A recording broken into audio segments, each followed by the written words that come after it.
passionate comic book reviewer talking about all sorts of different things. She has a live stream about once a week or so. So make sure you connect with her, subscribe if you're not already, and find out how to support more comic book creators and reviewers and everything else going on in the world. That's what we talk about. So with that, I guess we should probably talk about what have you been reading? What have you been talking about? Or should we just jump right to one I know we both have read? I think we should probably jump to that one. Yeah, let's do that one first. All right. So we both have been big supporters, big fans. Ginger Ninja, Rough Rider. There we are. Steam Junk Western, baby. Anti Steam Junk Western. And I tell you what, it's been great. Thomas and James have been on my show. We did interviews with them. I know they're big followers and participants in your world and that kind of thing.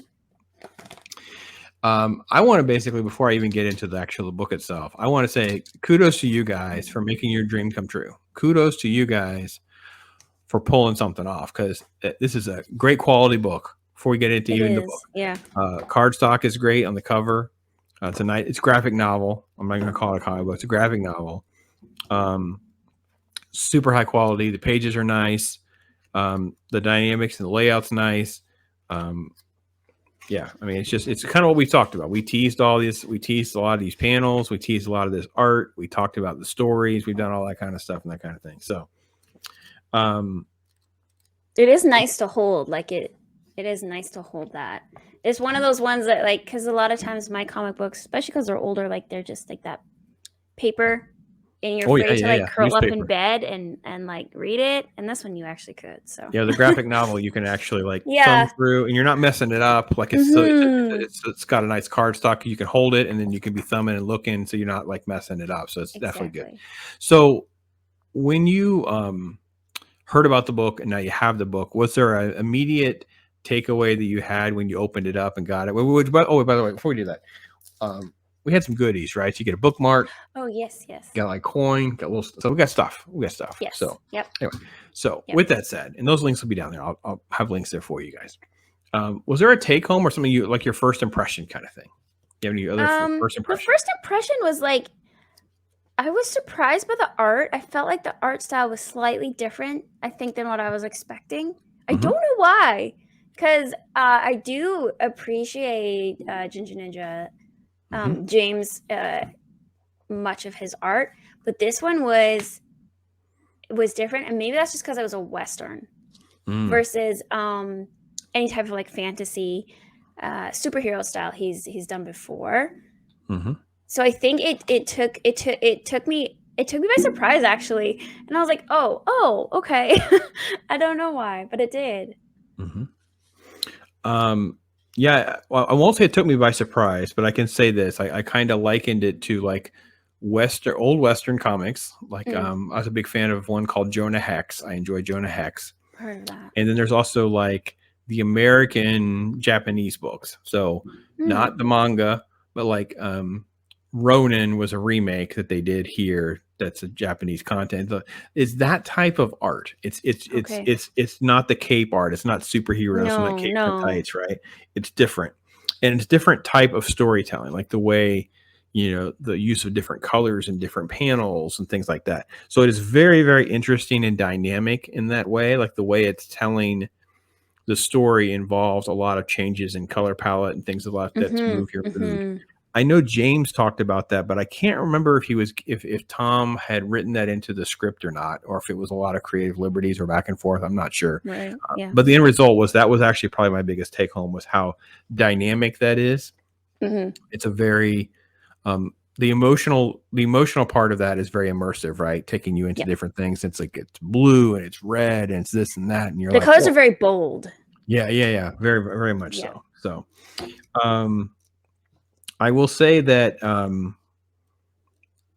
it's a fast read. I didn't have any problem getting through it. And there's whole segments of the action. Like it doesn't waste any time with action sequences. It's not like it's like a bunch of like, Chris Claremont word balloons, things like that. So it's just, it moves fast, and the pacing is a fast read. It gives you what you need to do, and it keeps moving. And I will say this, I don't know if you knew this, Megan, but Tom told me that he had like 20 books planned. Like it was like a massive universe. Oh, really? Yeah, because he was having a hard time explaining it to folks because this book is so Western, and that his universe was so much more dynamic than that. So it's not just Western. You're going to go into other like science fiction-y type elements and things like that, which in a way kind of makes sense to the story because it's laying it's laying a lot of groundworks that don't make sense, right? It's kind of felt like I'm in the Civil War, but I'm like, I was very confused too because it's like this is the Civil War, and I was like, this is not the Civil War that I've known. It's not the world that we know, right? So it's like an alternate universe of something, and things are different. Things are off, and you want to know more, but he doesn't really let us know a whole lot. So that's definitely the biggest negative is I don't have an idea where we're going yet because the story that he painted for me was very big and grand, which is great as a writer. But I'm like, well, wait, I don't want a big gap between this book and my next book because I don't really I got a prelude book. Sorry, I don't want to get into negatives exactly. Like this was a lot more of like a setup for and teasing me for a whole lot more of stuff that I don't have yet. And I don't know. That's not a negative because it's good that he wants me to. It's good that I should want more. Like, okay, I don't quite know. It's like, oh, I shouldn't know. It's like a chapter 1 book, right? It's true because they started with what they call this one, like 0. Episode this is 0. This is book 0. Yeah, which a lot of times they do like 1 and then a few, right? And then you go back to 0. Like an origin book. Yes, this is like definitely clearly an origin book, and you have a lot of different origins that are happening. A lot of fundamental elements that are being set up here that they're going to build on. So I can say that I was invested to learn more, but I didn't get a whole lot of answers, which again, partly by design. I get that. So, okay. So if I had to be negative or at least try to offer some critiques, my biggest critique is it's very uneven. Like it's the pacing and the dialogue, so they get very even. So in the beginning, the way this narrator is explaining their universe, it's an older guy, and he's talking, and there's a lot of rhyme, and there's no other rhyme. Very unnatural. Yeah, compared to the rest of it, like it didn't feel like it flowed. You could have started that way, like this is just he's kind of a eccentric character, obviously. Like they definitely want to show him as an eccentric character, which I totally got that he's a little bit eccentric and whatnot. But then because he's talking to us, right? Yeah. It's like a fourth wall break that he's talking to us, but he's talking to us in rhyme. And I thought that was just uneven with everything else. So I'm not even saying that's totally bad. It just because there's no other rhyme or no other references to him. Like he didn't close either. Like he's not at the end of the book, which I thought was actually maybe the other part. It's like, well, wait a minute. Why do I need the narrator then? Why didn't you just? I thought he was going to show up at the end and tease me about what happens next. Trying to close it up. Maybe. That makes sense. But, yeah. So, and then I think with some of the events of the story, because there's a lot of moments, there's not a lot of action, so it can be very uneven. I don't mean that as being again, it's an origin book, so origin books tend to be a lot more wordy and less action, a lot more setup for payoffs later on, those kinds of things. That's kind of things. But we kind of go along, and then when there is action, there's not a lot. In some cases, there's no dialogue, so it's like you have just this. You go from we're going to talk about it to action breaks out, and you have like panels and pages and panels and pages, and then back to the story. So again, uneven, not necessarily a massive negative, just being honest, right? Yeah, I would agree for sure. I think bold was a good use. That was a good way to explain the colors. Like it's just massive changes with emotions and things like that are in there. Yeah. Like I said, I gotta give them credit too, man. It is a great start for your universe as two people who are now professional, but this is their first book, and so that's pretty remarkable. Any other thoughts or you can think of that we should get into a little more?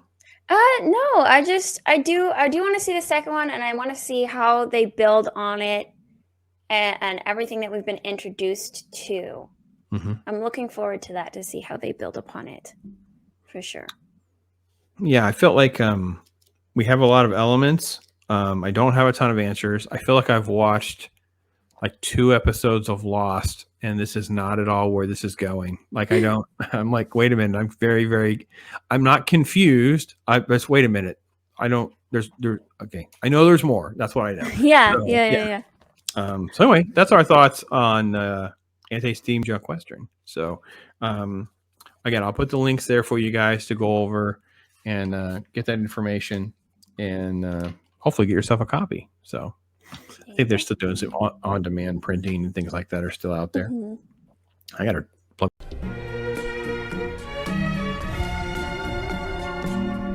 Yeah. Right? And I'm not playing no